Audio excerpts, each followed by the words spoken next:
Boa tarde a todos e todas. Hoje estamos recebendo o professor Samuel do Carmo Lima, com a palestra Essa é a Minha História, Improvável, Sinuosa e Cheia de Geografia.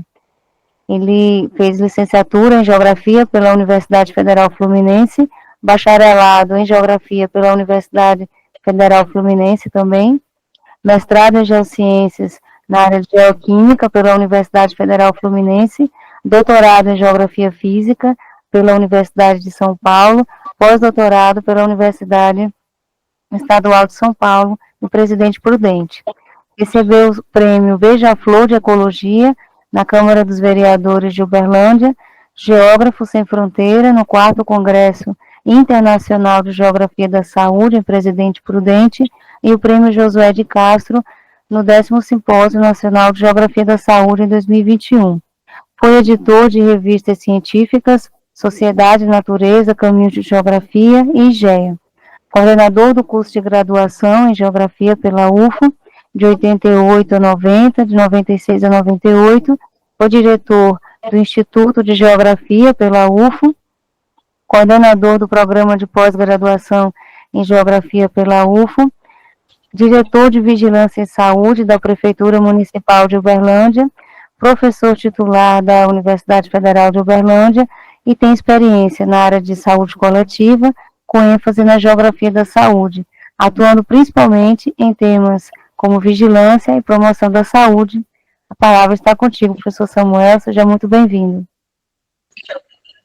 Boa tarde a todos. Eu agradeço muitíssimo a Priscila pelo convite para participar dessa reunião, né, online, e para falar de geografia da saúde. Eu quero aproveitar também para mandar um abraço ao Xisto, um grande geógrafo, divulgador de ciência e geografia na internet. Eu vou falar de geografia da saúde e como essa geografia atravessou a minha história. Eu vou começar falando da minha infância. Meus pais eram operários, Pedro e Cleonice. Eu nasci como primogênito entre 6 irmãos, no Rio de Janeiro, no bairro de Padre Miguel, mais especificamente na favela Vila Vintém.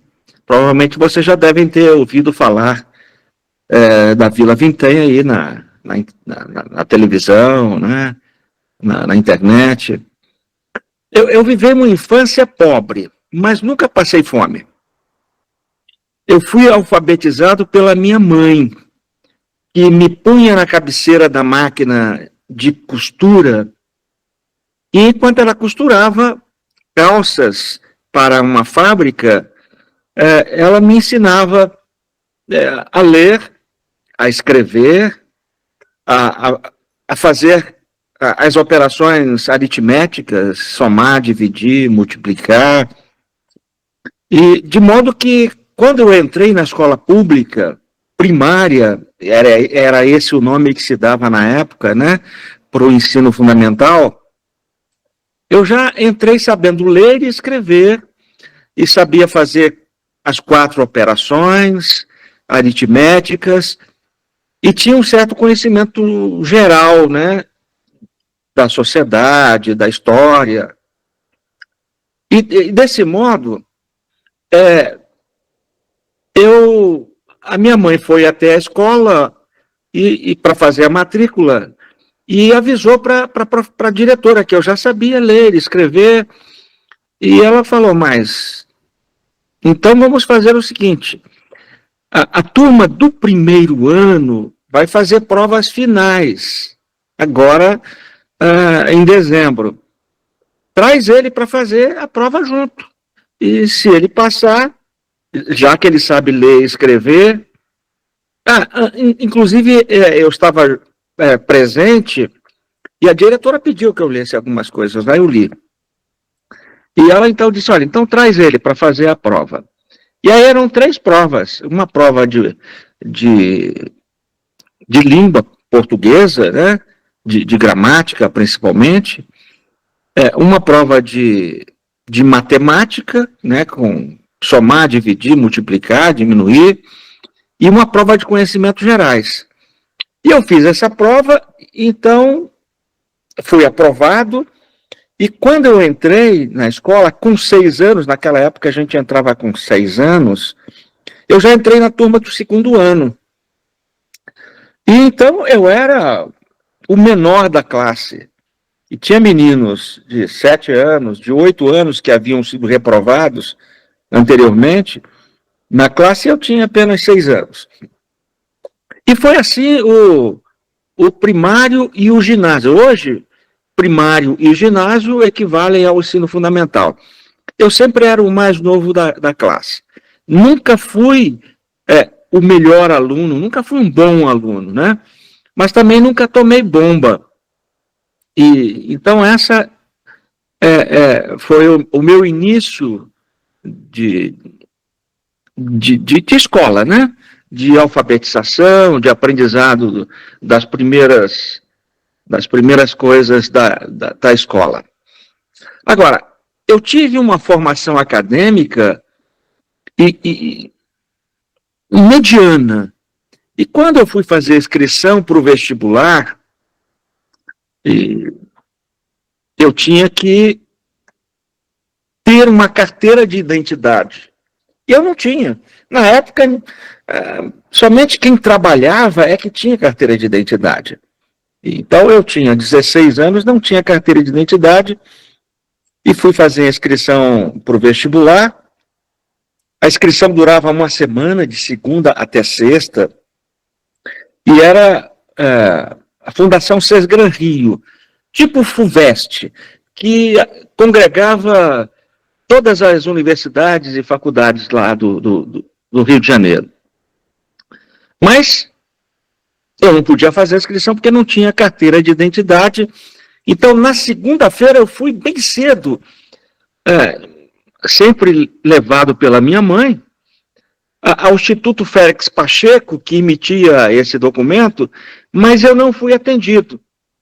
É que tinha uma fila enorme e tinha que pegar uma senha para ser atendido, e eu cheguei e não tinha mais senha para ser entregue.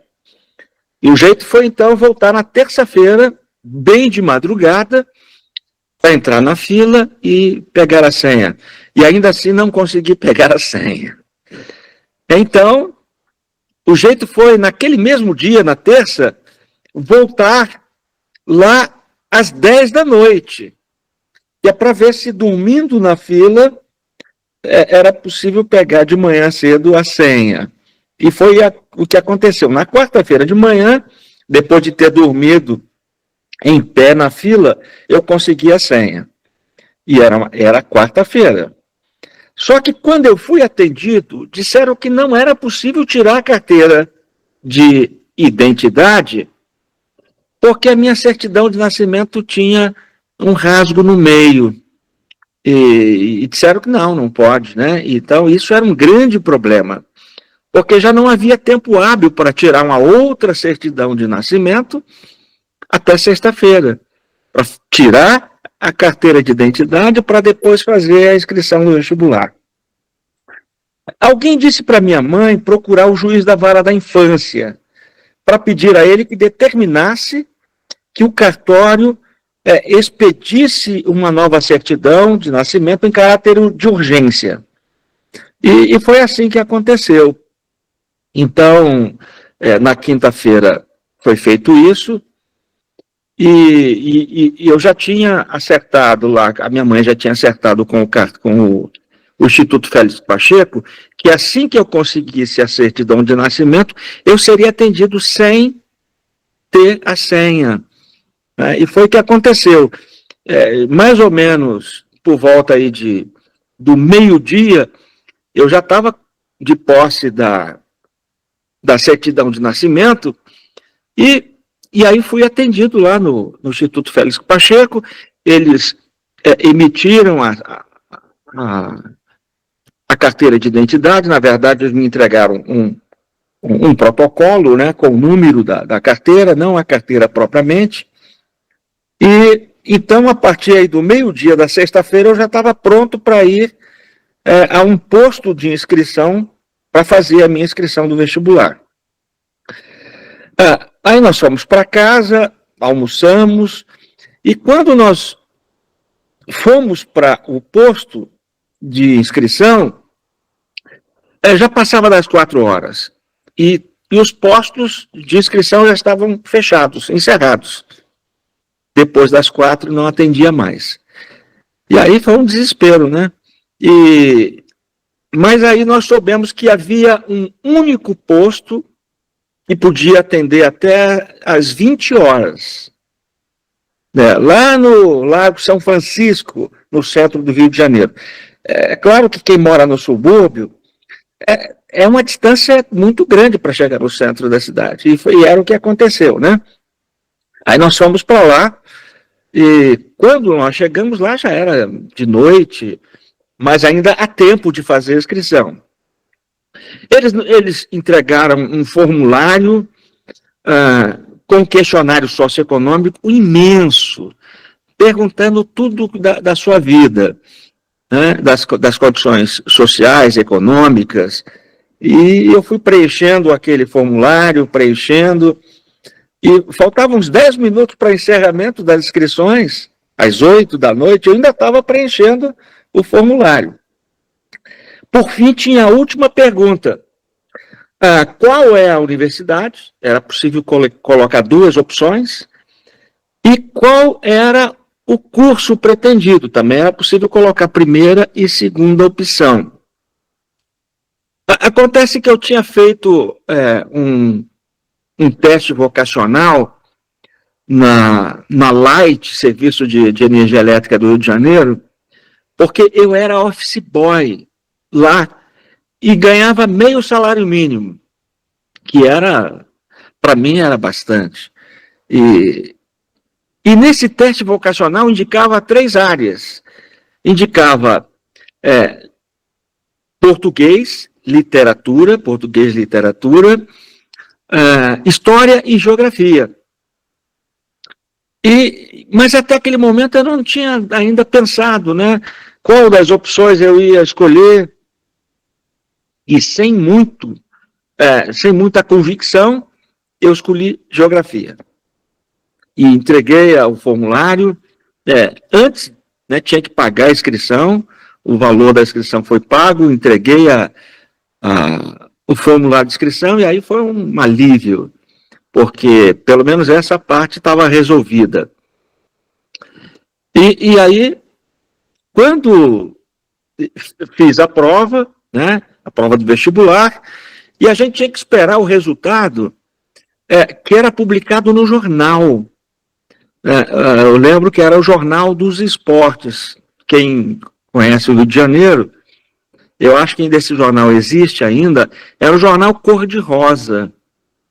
E lá no encarte central do jornal saía a lista dos aprovados, com o número de inscrição de todos os aprovados, de todas as universidades. E naquele dia, todo mundo corria até a banca de jornal para comprar o jornal, para olhar, para ver se o seu nome aparecia, né? Se o seu número de inscrição aparecia lá. E foi o que aconteceu. Eu tinha 17 anos, eu tinha já deixado o emprego de office boy na Light e tinha passado no vestibular para geografia na Universidade Federal Fluminense, em Niterói. Eu não fui um aluno brilhante, mas também nunca tomei bomba, né? Mais ou menos assim que acontecia. E passei, então, nesse tempo de estudo de geografia, 4 anos. Em 4 anos, eu fiz as 2 habilitações, licenciatura e bacharelado, e também durante os 3 últimos anos, eu fui monitor de geomorfologia. O monitor, ele ganhava meio salário mínimo também, e a cada ano havia uma prova, os candidatos a ser monitor faziam uma prova e aprovava o melhor candidato para ser o monitor daquele ano. Então, durante 3 anos, eu fui monitor de geomorfologia. Por influência do professor de geomorfologia, Antônio Veloso, eu fui fazer o mestrado em geoquímica no Instituto de Química, porque ele também tinha feito esse mestrado lá. É claro que não foi fácil, né? Muita química, muita termodinâmica, e ao final eu concluí o mestrado. Depois veio o doutorado. O doutorado foi na USP, na área de geografia, com temas de pedologia, orientado pelo professor Queiroz. Professor José Pereira de Queiroz Neto, uma pessoa boníssima, né, e muito, muito inteligente.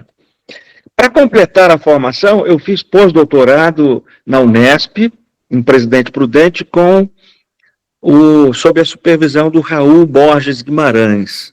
E aí já na área de Geografia da Saúde. Vou falar um pouco da carreira profissional. Eu iniciei a minha docência na Universidade Estadual de Londrina, em março de 1983. Nessa época eu tinha 23 anos. 3 anos depois eu fui para... Isso em 1983. 3 anos depois, 1986, eu vim para a Universidade Federal de Uberlândia, em janeiro de 86, e aí permaneci até 2019, quando eu me aposentei. Portanto, 37 anos de trabalho. É interessante que muitos professores aqui na Geografia da UFO não quiseram se aposentar quando tinham direito.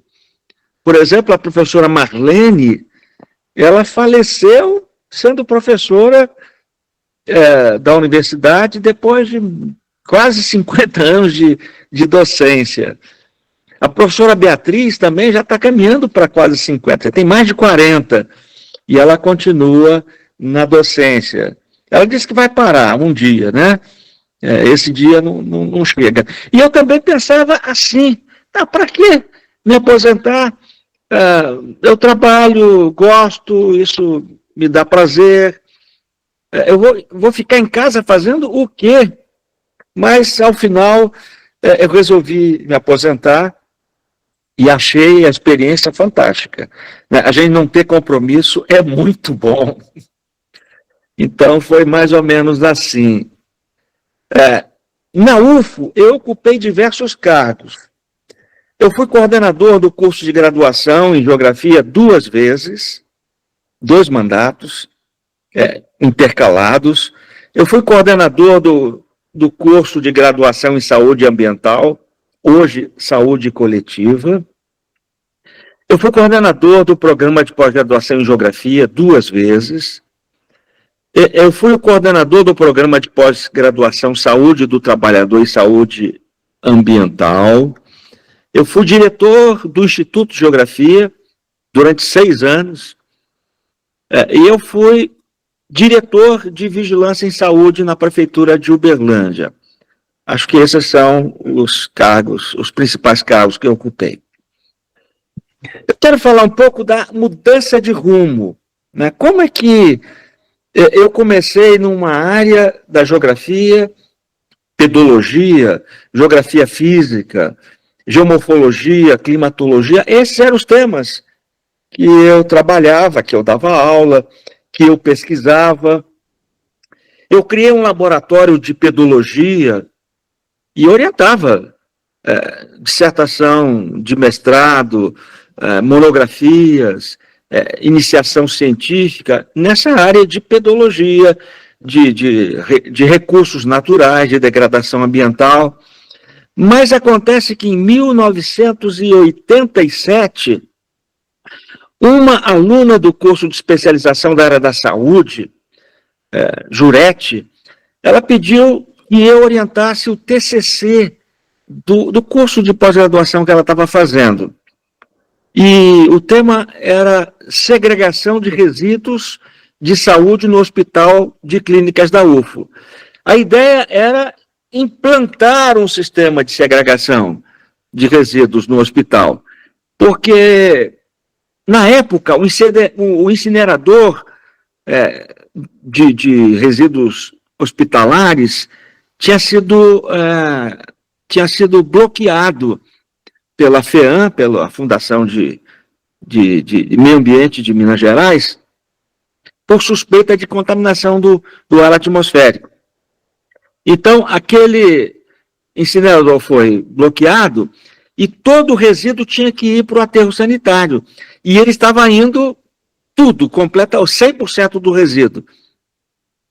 E era preciso, então, separar o resíduo potencialmente contaminado do resíduo não contaminado. O não contaminado poderia ir para a vala comum, no aterro sanitário, mas o resíduo potencialmente contaminado, ele tinha que sofrer um tratamento, ou então ele tinha que ser, no mínimo, colocado numa vala que tivesse maiores preocupações, para que evitasse a contaminação do solo, do lençol freático. E aí eu orientei esse trabalho, e o trabalho era não somente teórico, mas efetivamente prático, né, de implantar esse sistema na UFO. E foi o que aconteceu. Logo a seguir, veio a continuidade do trabalho, que era monitorar a situação dos resíduos de saúde lá no aterro sanitário. Esses resíduos lá estavam bem acondicionados, eles estavam contaminando ou não o solo, sobretudo o lençol freático, que essa era a preocupação maior. Então, orientei também esse trabalho. Então, a partir dessa inserção na área da saúde, pensando em degradação ambiental e o impacto com a saúde, é que eu fui levado a trabalhar com problemas de saúde, né? Então,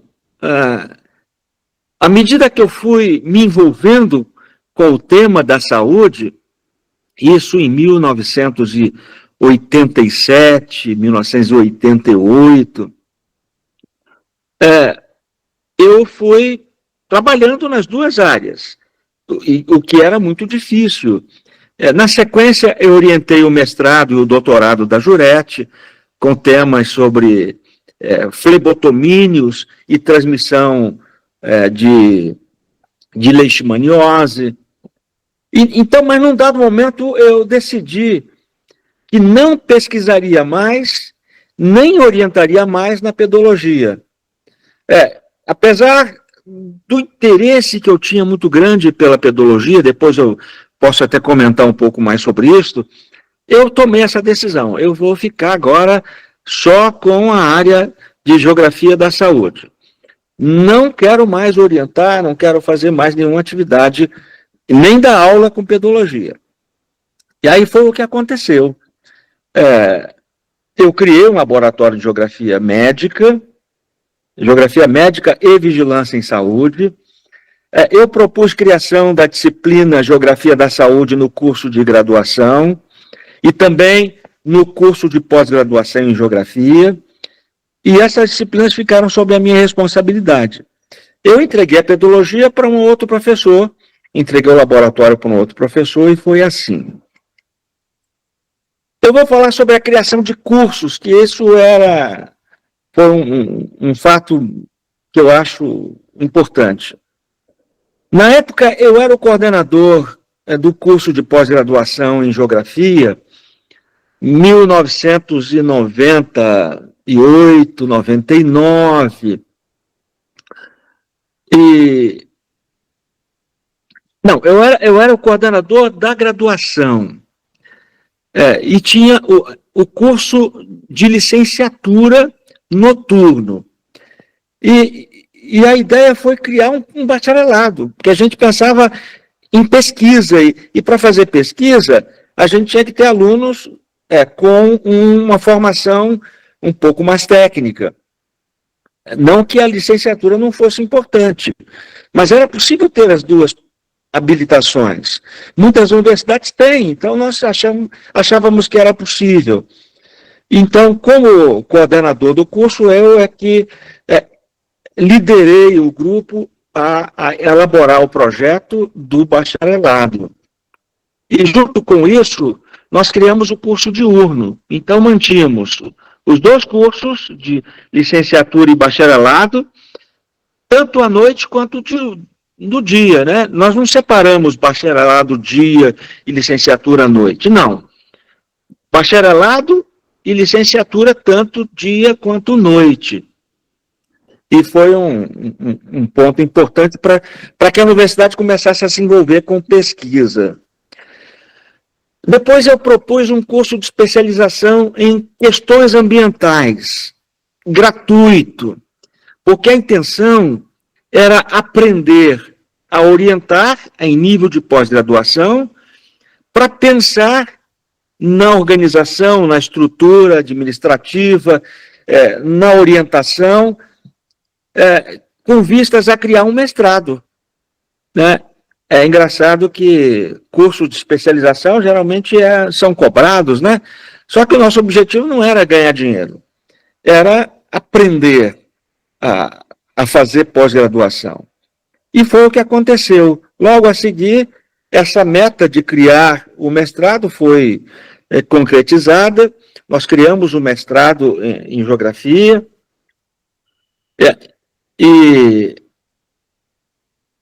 e depois criamos o doutorado, né? Eu era o coordenador do mestrado e, na verdade, eu era o diretor do instituto. Olha que coisa interessante. Eu era o diretor do Instituto de Geografia. E nós tínhamos elaborado o projeto do doutorado, encaminhado para a CAPES, e a CAPES tinha enviado uma série de perguntas sobre o curso para que eles pudessem avaliar. E o coordenador do mestrado, à época, ele não queria que implementasse o doutorado. E aí ele pegou aquela carta da CAPES e deixou na gaveta dele sem resposta. E sem resposta o processo ficou parado. Um dia, nós achávamos que estava demorando muito, nós entramos em contato com o coordenador da área da geografia na CAPES, e ela falou, não, nós mandamos aí uma correspondência solicitando informações, mas vocês nunca responderam. Aí nós levamos esse assunto para o Conselho do Instituto e decidimos que nós queríamos o doutorado. Então, a revelia do coordenador do mestrado, nós demos sequência ao projeto, e o projeto foi aprovado, e o projeto foi um sucesso, o doutorado em geografia. Agora, o que ninguém esperava é que aconteceu dentro do Laboratório de Geografia Médica e Vigilância em Saúde. Parecia uma ousadia irresponsável quando nós propusemos a criação de um novo curso de graduação. Era tempos de reúne, quando o governo federal queria incentivar as universidades a criar novos cursos, e durante um churrasco lá na minha casa, alguém brincando disse, que tal nós criarmos um curso de Geografia da Saúde? Brincando, durante a semana essa ideia foi crescendo, e aí nós achamos que, o que custa, né? Se não der certo, pelo menos nós tentamos. E aí nós propusemos a criação desse curso, passou pelo conselho do Instituto, com um debate muito sério, né? O debate entre professores, numa assembleia geral entre alunos, e, por fim, o Instituto aprovou a criação desse curso. Ele tinha que ser enviado para o Conselho de Graduação. O Conselho de Graduação aprovou a criação do curso. Depois foi para o Conselho Universitário E aí a última instância da universidade também foi aprovado e o projeto foi mandado para o MEC. O nome do curso, logicamente, não podia ser Geografia da Saúde, porque ia entrar em conflito com o curso de Geografia que já existia. E aí nós propusemos Saúde Ambiental. E o MEC aprovou o curso. E aí começamos um curso da área da saúde dentro da geografia. Isso parece inusitado, isso parece que não existe em lugar nenhum do Brasil, talvez em lugar nenhum do mundo, que um Instituto de Geografia tenha um curso dentro da área da saúde. Esse curso, depois ele mudou de nome para Saúde Coletiva, porque estava se discutindo a possibilidade de criar uma profissão, né, e regulamentar uma profissão a partir desses cursos de saúde coletiva, da saúde ambiental dentro desse bojo. Só que, ao final, efetivamente, a profissão, a carreira profissional de sanitarista foi criada. E na lei aparecia saúde coletiva, não aparecia saúde ambiental. De modo para garantir esta carreira profissional que tem concursos públicos e tal, nós achamos que era importante mudar o nome do curso, e o nome do curso passou a ser Saúde Coletiva. É engraçado que dentro da universidade não houve oposição. Faculdade de Medicina não se opôs, né? Os cursos da área da saúde, nenhum deles se opôs, né? É claro que tivemos que fazer negociações. E a maior oposição de tudo isso foi dentro da própria geografia.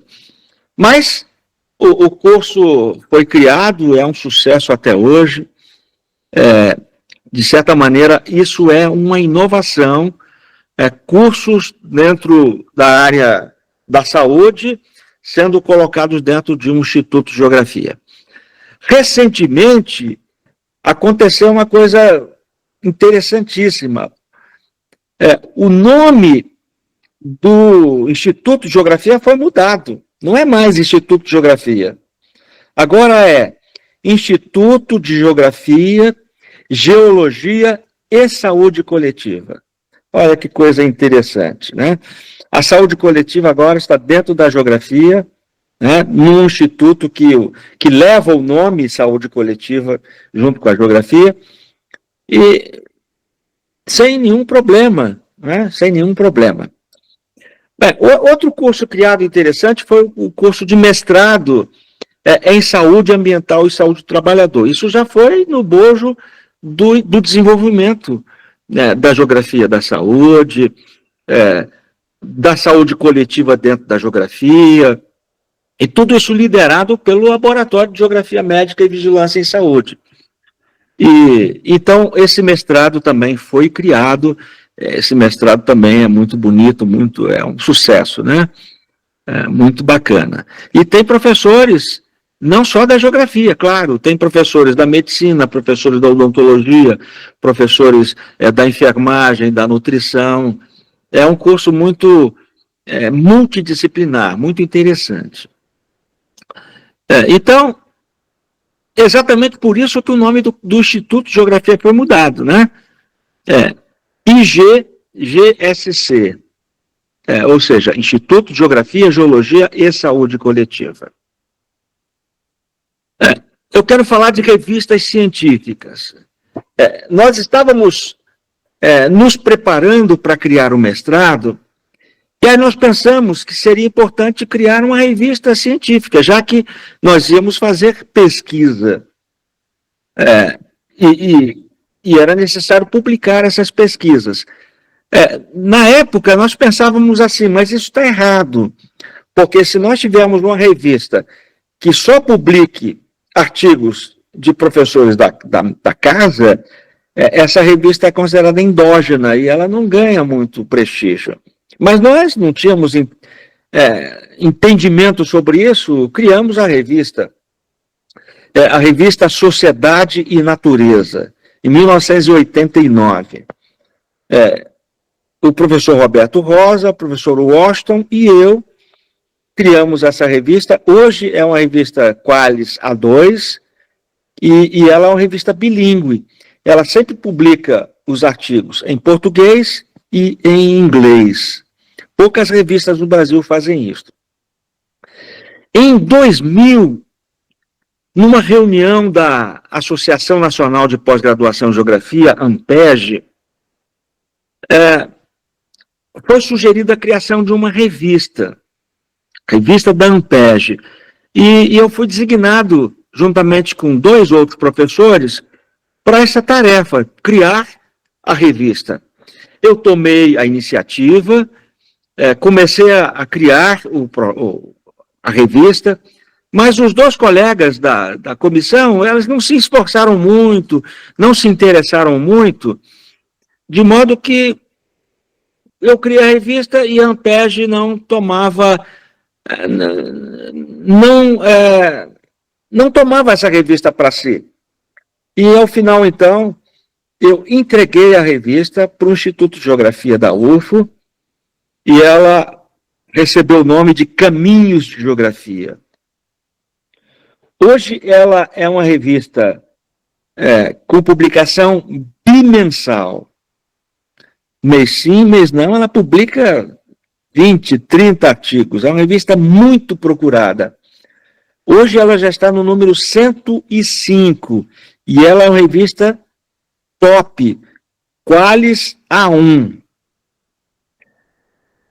A ANPEG perdeu.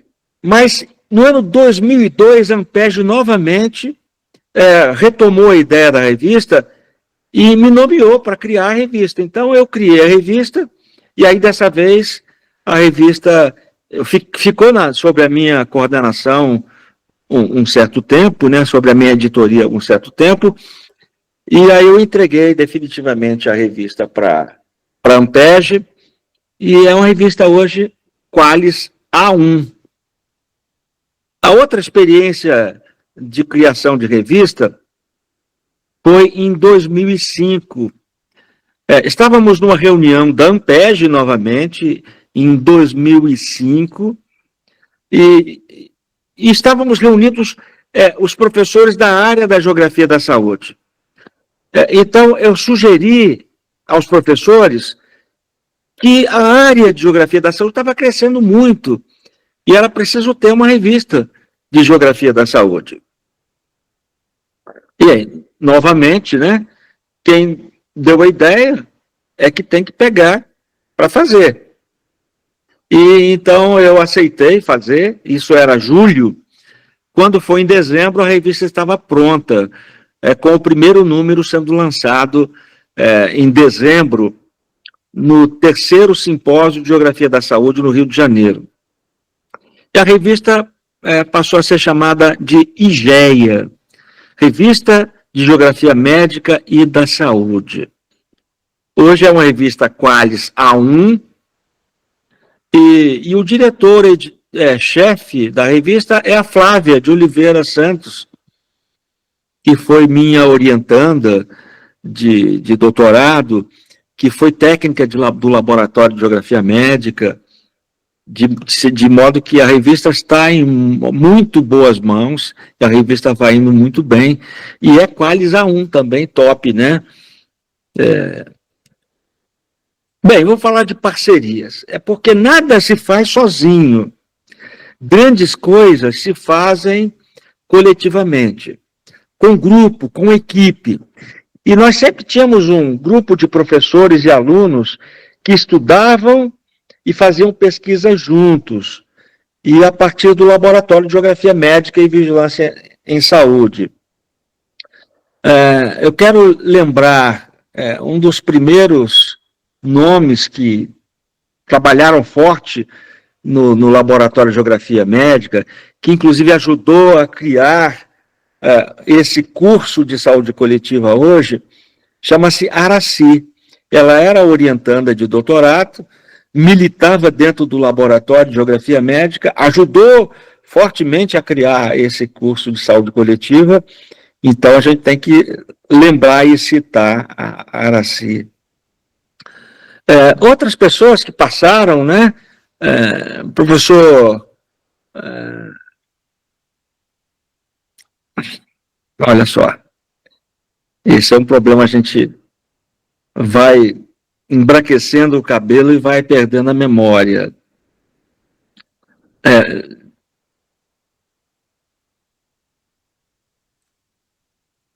Bem, por fim eu vou lembrar da Flávia.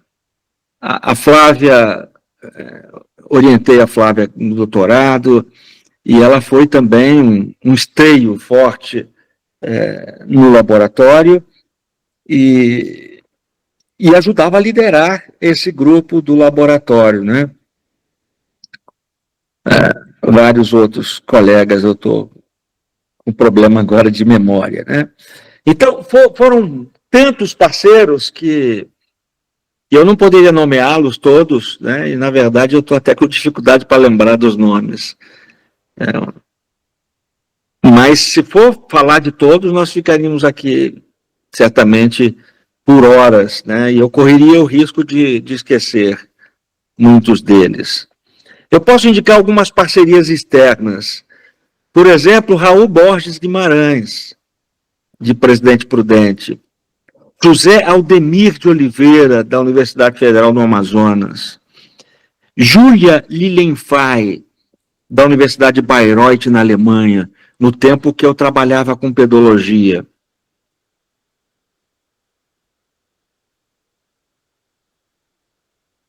Jorge Bickenheim, da Universidade. Paulo Nossa, da Universidade de Coimbra, em Portugal. A professora Paula Remualdo, da Universidade de Guimarães, em Portugal. A professora Marcela Virgínia, da Universidade Autônoma de Toluca, no México. Professor Julião da Silva, José Julião da Silva, da Universidade de Maputo, em Moçambique. Com todos esses parceiros, nós realizamos pesquisa, publicamos em revistas científicas e escrevemos livros. Ao final, eu posso mostrar alguns livros que foram publicados a partir dessas cooperações, dessas parcerias. Vamos falar de produção científica. Então, antes da geografia da saúde atravessar o meu caminho, eu estudava pedologia, geomorfologia. A minha tese de doutorado, ela explica a origem das veredas do Cerrado e aponta para uma ideia pouco discutida no Brasil. É que a evolução dos relevos a partir das chapadas, em ambiente de tectônica estável, ela é guiada muito mais pela geoquímica do que pela erosão. À medida que as vertentes se inclinam com o aprofundamento dos vales, por geoquímica, só aí é que entra o papel da erosão como importante, né? Mas ainda assim o papel da geoquímica é muito forte. De modo que todo o modelado do relevo envolve geoquímica e erosão, e somente quando o relevo começa a se inclinar mais é que a erosão passa a ter um papel importante.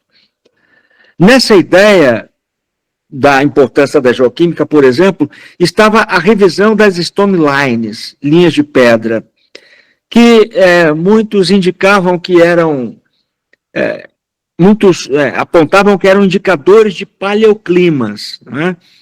Aquelas linhas de pedras no perfil do solo indicava uma superfície com materiais grosseiros de um clima seco. E logo acima, os materiais mais finos indicariam mudança de clima, para um clima mais úmido. E, na verdade, o que nós encontramos é que essas linhas de pedra, na verdade, era um produto da geoquímica no solo. A dissolução dos materiais mais finos, sobretudo de argilas e ferro, ia reduzindo esses materiais que iam escapando junto com a drenagem, e o solo ia se compactando e esses materiais grosseiros iam se alinhando, de modo que era processo de pedogênese natural, não havia nenhuma mudança de clima envolvido nisto. Então, era fascinante esses estudos de pedologia que a gente fazia. Mas, embora sendo uma delícia estudar pedologia, eu havia encontrado uma área que me fascinava mais, que era a geografia da saúde. Por exemplo, uma coisa que eu mais senti falta é que no estudo da pedologia eu usava arte e pintura com pigmentos minerais para ensinar pedologia. Os pigmentos minerais, por exemplo, vermelho, amarelo, cinza. Por que o solo tem essas cores? São processos químicos de redução e de oxirredução do ferro. O ferro oxidado, vermelho. O solo reduzido, o ferro oxidado, vermelho. O ferro reduzido, cinza. Amarelo, intermediário. Amarelo, cor de abóbora. Então, havia uma série de tonalidades que a gente colocava isso na tela, na pintura. E quando fazia isso, as pessoas lembravam do processo. Era muito interessante.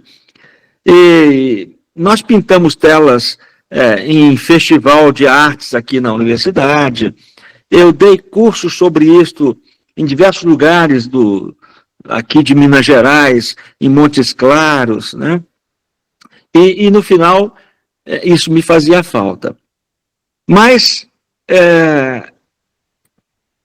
o interesse pela geografia da saúde foi muito forte e eu tinha que tomar uma decisão. Eu comecei a geografia da saúde pela geografia física. E é interessante que o Raul começou a geografia da saúde pela geografia humana. E num dado tempo ele estava estudando biogeografia. E eu, num dado momento, estava estudando geografia urbana e geografia social. Fizemos um trajeto invertido, né? Ele veio da geografia social e eu vim da geografia física e no final nós nos encontramos. E foi muito interessante isso, né? Mas eu comecei estudando degradação ambiental impactando a saúde humana, em relação à contaminação do solo, em relação à contaminação da água e do ar. Mas a próxima etapa desse desenvolvimento da geografia da saúde envolvia o estudo de insetos, de entomologia de interesse médico. Por exemplo, as doenças vetoriais, malária, febre amarela, leishmaniose, dengue, ainda sob o enfoque da degradação ambiental. Por exemplo, nós estudamos construção de barragens e como a construção das barragens impactava a fauna desses insetos e podia gerar risco de transmissão das doenças. Surto de malária é muito comum em áreas de barramento, né? Porque afoga a floresta, os mosquitos não vão morrer afogados. Eles saem. E eles saem e vão para as residências mais próximas, se adaptam muito bem e aí produzem surtos de malária. A mesma coisa com leishmaniose. Então, febre amarela. Estudamos isto na barragem Capim Branco 1, na barragem Capim Branco 2, em Uberlândia, na Serra do Facão, no estado de Goiás, e nós íamos uma vez por semana nessas barragens, passávamos a noite capturando os mosquitos e levávamos para o laboratório para identificação. É claro que nós tivemos que criar um laboratório de entomologia médica, né? Com microscópios, com todo o aparato para a construção de lâminas para serem observadas ao microscópio. Fizemos tudo isso. Agora, isso nos levava ao conceito de risco de transmissão das doenças. Mas, com o passar do tempo, um outro conceito se alinhou com o conceito de risco, que é o conceito de vulnerabilidade. E nós percebemos que há ainda hoje uma confusão muito grande de entendimento desses conceitos, e que um é tomado como pelo outro sem distinção. Então nós nos aplicamos a estudar sobre isto, chegando à conclusão de que o risco se aplica preferencialmente para indivíduos e vulnerabilidade se aplica preferentemente para populações. Outro fato é que a prevenção baseada no risco individual sempre culpabiliza o indivíduo por sua doença. Como se o indivíduo ele é o culpado porque ele não faz prevenção, porque ele não se cuida. E, na verdade, não é assim, né? O indivíduo, ele vive e ele age diante de um contexto, né? A gente pode dizer que o seu comportamento é determinado pelo contexto onde ele vive, contexto social, econômico, cultural, territorial, né? Então, a partir desses entendimentos, nossos esforços foram direcionados para estudar a vulnerabilidade das populações. E nós percebemos que o território, no mesmo sentido de Milton Santos, fazia todo sentido para estudar populações em situação de vulnerabilidade. E que sobre isso a geografia tinha uma contribuição excepcional, que só a geografia podia dar, não é? A geografia que estuda território, a geografia que pode estudar vulnerabilidade relacionando ao território, né? E o território basicamente equivale a contexto de vida, porque o Milton Santos dizia, o território é o chão mais a população. Então você pensa, o chão são as condições físicas, né? E não só da natureza, mas as condições físicas criadas pelo homem, né? Por exemplo, a cidade, as estradas, os edifícios, toda a condição de ambiente construído.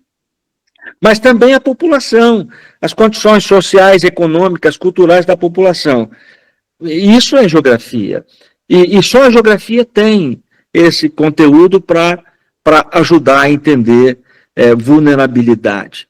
E na sequência, então, nós começamos a estudar territórios de vulnerabilidade e territórios saudáveis.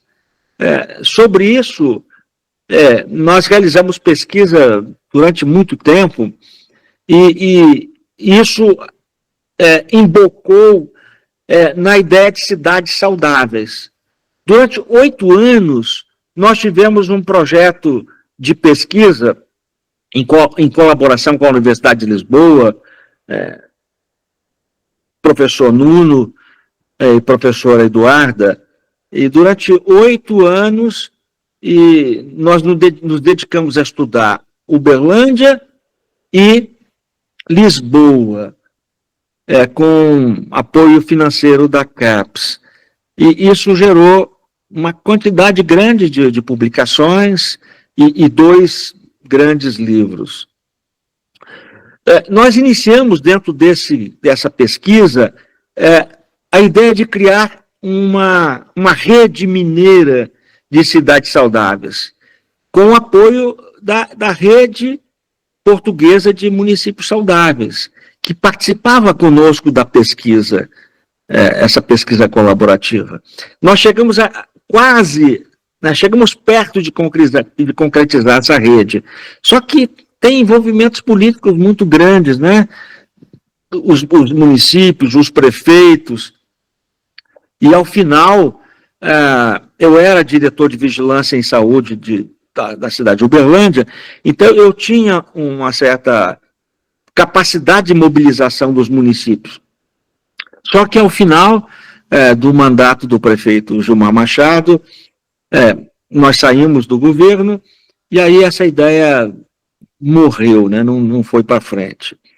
Mas, então, vieram esses projetos de cidade saudável que foi encaminhando para a ideia de promoção da saúde. Tendo em vista que não é só realizar diagnóstico e prognóstico, é preciso definir ações. Então, eu defino promoção da saúde da seguinte maneira: promoção da saúde é ação para promover saúde, né? A saúde das populações. Então, tem que haver ação, né?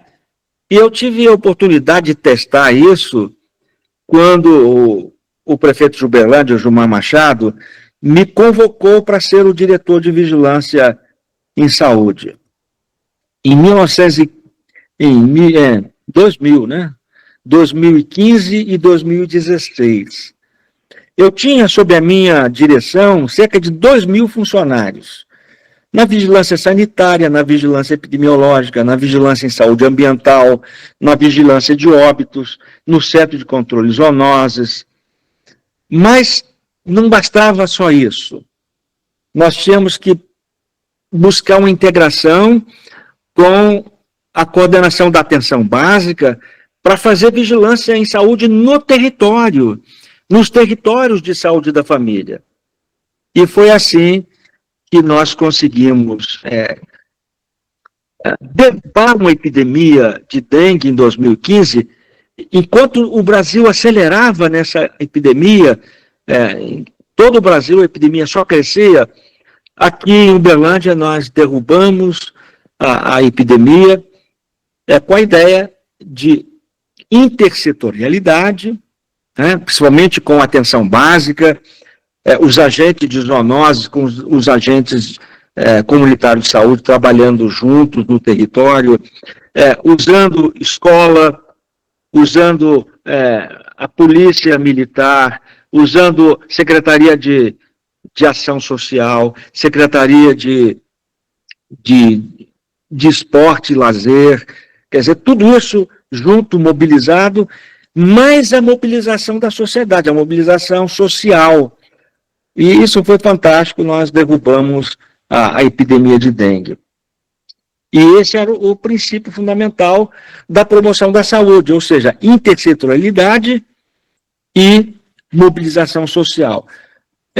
Um dos livros que foram publicados,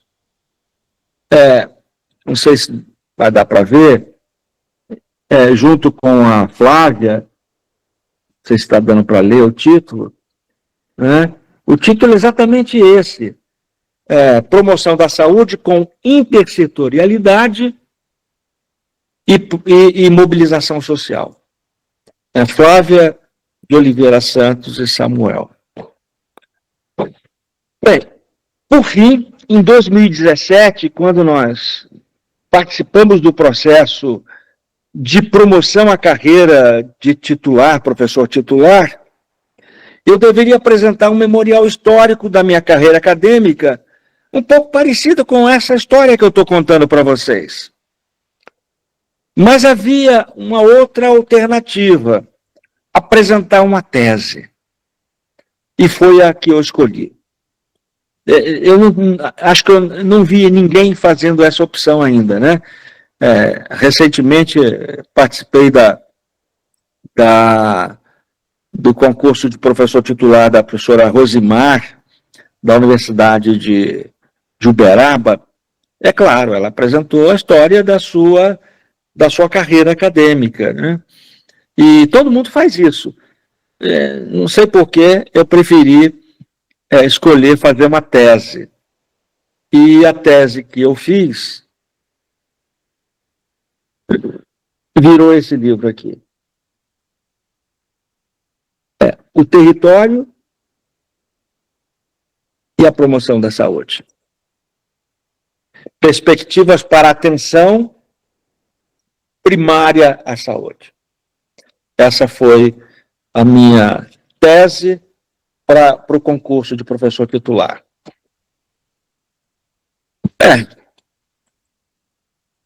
Acho que é tudo isso, né, que aconteceu nesse tempo aí de mais ou menos 37 anos de carreira acadêmica dentro da universidade. Eu poderia apresentar aqui um monte de livro que eu tenho aqui, dessas parcerias, né, internacionais, sobretudo. Por exemplo, com Moçambique, a parceria produziu esse livro aqui.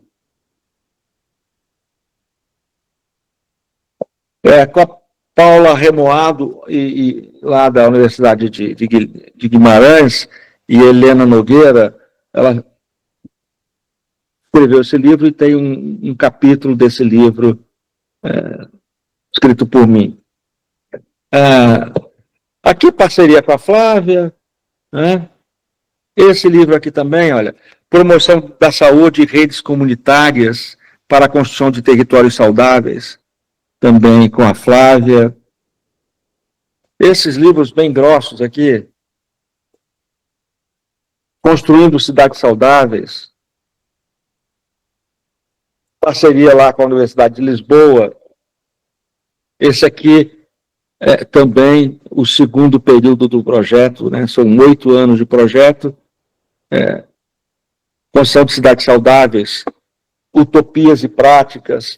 A parceria com o Raul e o Jorge Pickenheim, esse livro, né?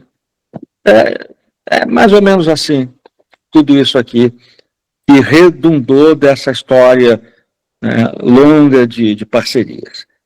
Portanto, essa é a minha história, né, uma história que tem, efetivamente, muito improvável, porque as coisas foram acontecendo, e eu imagino que essa história foi guiada por Deus, porque eu não planejei nada disso, né?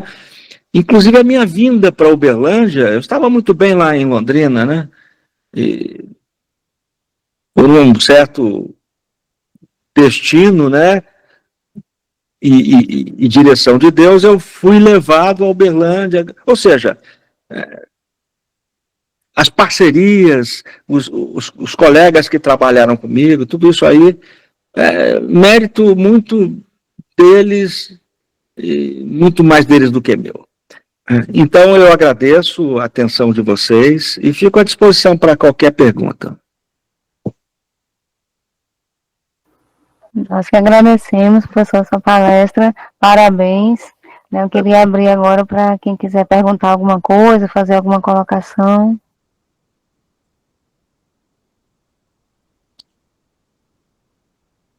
Arthur? Boa tarde, gente. Boa tarde, professor Samuel, tudo bem? Opa, boa tarde. É um prazer e um privilégio estar aqui com o senhor. Eu confesso que eu fiquei, emocionado com a tua história. E, cara, eu anotei algumas coisas aqui que o senhor falou. Eu tenho mais de, acho que 3 perguntas ou mais aqui, mas vou começar aqui do começo. Acho que é à vontade. Tá. Bom, o senhor tinha comentado sobre a criação de uma revista, Qualis A2, que é bilíngue, né? Correto? Tem. E aí, o senhor, eu não me recordo do senhor comentar sobre o nome dela, né? Aí eu queria que o senhor comentasse sobre o nome dela para mim, dessa revista Qualis A2, e da outra, Qualis A1, que eu anotei mais ou menos, mas eu não tenho certeza se eu escrevi certo, porque depois eu vou ir atrás dessas revistas, que, se não me engano, é a IGEA, né? IGEA A1. Isso. E aí, eu também Caminho de Geografia A1. Ah, sim. Caminho eu também anotei. Eu já conhecia essa, Caminho da Geografia. Sociedade e Natureza. Uhum. Essa é bilíngue. sociedade, deixa eu anotar aqui só um minutinho. Caminho e natureza? Sociedade e natureza. Ah, tá, desculpa. Sociedade e natureza, ok. Aí, professor, eu também queria saber o que fez o senhor se interessar na geografia da saúde? Sabe, o que o senhor viu assim que pegou e falou assim, não, essa é minha área, eu quero me aprofundar nisso. Então, eu descobri que a geografia tinha muito a contribuir com a área da saúde. E a área da saúde ela é muito relevante, porque ela pega as pessoas, né, e as famílias, e pode levar à morte, inclusive. Muitas das doenças levam à morte. Então, pensar em prevenção, pensar em promoção da saúde, a partir da geografia, isso me encantou, isso me fascinou. E eu fui entrando, né, de cabeça, né, nessa área, né. Outra coisa interessante que eu não falei é que a participação no Simpósio Nacional de Geografia da Saúde, desde o primeiro simpósio, em 1993, lá em Presidente Prudente. Por alguma razão eu não pude participar, mas a nossa equipe do laboratório foi em peso, né, num micro-ônibus. E aí, lembrando aqui das pessoas que ajudavam muito a liderar, né, a Jurete é que liderou essa turma toda, ela era doutoranda e liderou a participação lá no primeiro simpósio organizado pelo Raul, lá em Presidente Prudente. E de lá para cá, nós vimos participando desses simpósios, né, e conhecendo os professores da área, né, nos envolvendo com eles, né, tudo isso aí ajudou muito a fortalecer esse interesse pela geografia da saúde. Em 2009, nós realizamos o 4º Simpósio Nacional de Geografia da Saúde em Uberlândia, e até hoje é o maior público dessa série de congressos, de simpósios, né? Nós tivemos cerca de 700 inscritos para participar do evento. E é claro que a gente teve aí a participação de alunos da universidade, né, de todas as áreas da saúde se envolvendo, porque a gente tinha essa relação muito forte com medicina, com enfermagem, com nutrição, né? E por isso esse grande público que nós tivemos. Além do pessoal de fora, né? De todos os estados brasileiros e até de gente do exterior. Então, isso foi empolgando, isso foi me apaixonando, foi mais ou menos assim. Nossa, professor, muito obrigado, que legal. Eu estou começando nessa área da geografia da saúde também. Eu sou aluno do professor Paulo César Mendes, aqui da UF de Pontal. Opa. Então, o professor Paulo César tem um papel fundamental nesse grupo nosso. Porque eu orientei a tese do Paulo César na área de leishmaniose, né? Não, desculpe, doença de Chagas, são tantos trabalhos, né? O PC fez uma tese sobre doença de Chagas, uma tese belíssima, e o PC ajudava a liderar essa turma toda, e o PC foi coordenador do curso de graduação, depois ele é o atual coordenador do programa de pós-graduação já 3 vezes, né? E agora ele está saindo, vai entrar um novo coordenador. Então você está com um grande professor para orientar você, né? Parabéns para você e para o professor Paulo César. Muito obrigado, professor. E só mais uma última coisinha para poder finalizar. Eu achei muito legal quando o senhor pegou e falou assim, né? da questão de territórios e vulnerabilidade, territórios saudáveis, né? E a promoção da saúde, uma ação para promover a saúde, de definir ações, né? Eu vejo que isso é algo muito importante porque, de vez em quando, a gente só olha para o problema quando ele acontece. Agora, promover algo para prevenir o problema antes dele acontecer é algo que a gente tem que olhar bastante, né? Mas aqui uma última dúvida, assim, que eu queria para o senhor, que eu vi que o senhor colocou um monte de livros aqui que o senhor participou e tal. Achei interessante, vou procurar saber, até porque eu preciso para poder desenvolver minha pesquisa. E eu queria saber se o senhor, onde eu posso achar esses seus livros e se tem eles online. Existem alguns livros que eu tenho em PDF que eu posso mandar para você. Esse livro aqui, ele é da editora, da Paco Editora, eles têm lá para vender. Tem também para vender na Amazon. Se você dá uma olhada na Amazon, você vai achar esse livro. Né? Os outros não tem, né? Mas aí teria que dar um jeito para você adquirir esses livros. Ok, professor, muito obrigado. Bem, aqui no laboratório em Uberlândia, tem todos esses livros. Se vier aqui, um dia que você vier a Uberlândia, você vai ter acesso a eles.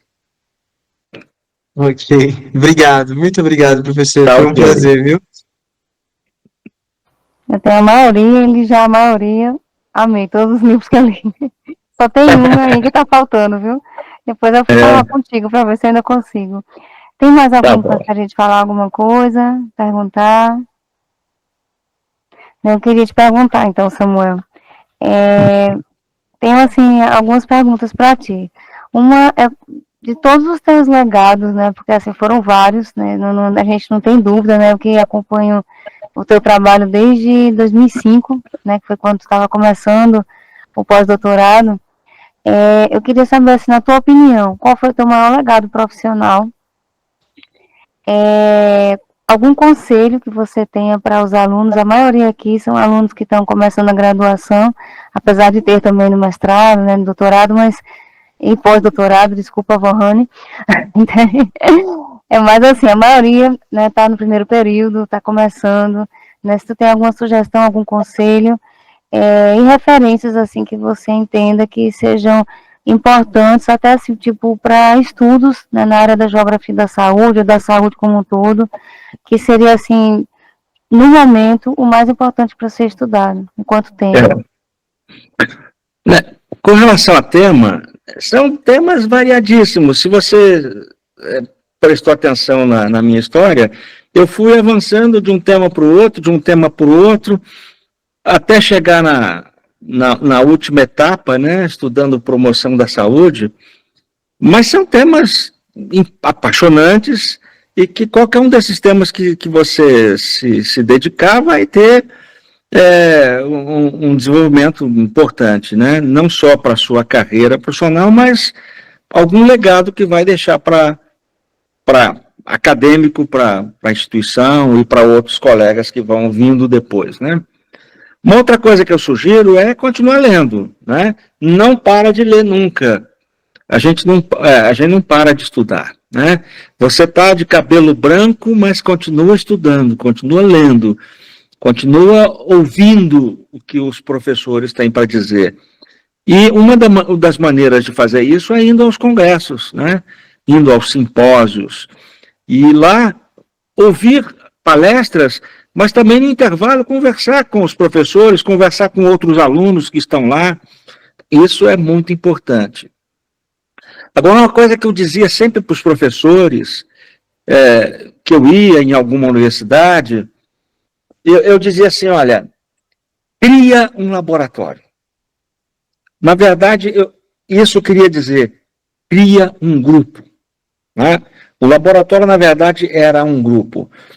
E o laboratório podia ser uma salinha qualquer. Tem uma salinha qualquer fechada aí, abre ela e põe uma placa da Geografia da Saúde. Quando alguém perguntar, você diz, olha, eu precisava usar essa sala, estou usando, não pode?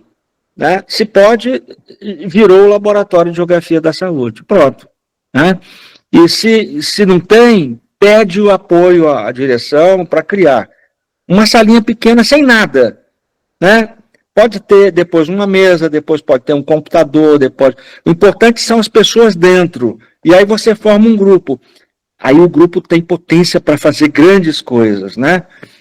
Porque sozinho a gente não faz nada. Então, aos professores eu dizia isto e continuo dizendo a mesma coisa.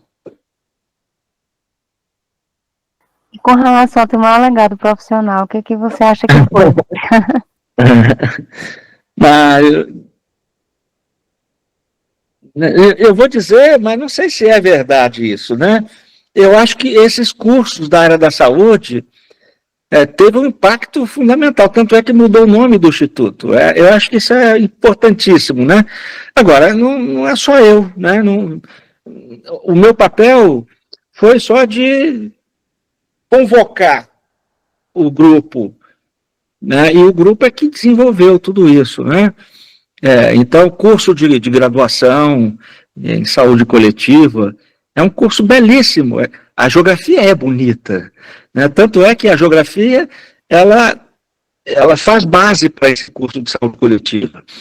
O curso de saúde, o curso de pós-graduação, mestrado em saúde do trabalhador é uma coisa fantástica, é belíssimo, né? Talvez seja esses dois cursos e que culminou com a mudança do nome do Instituto.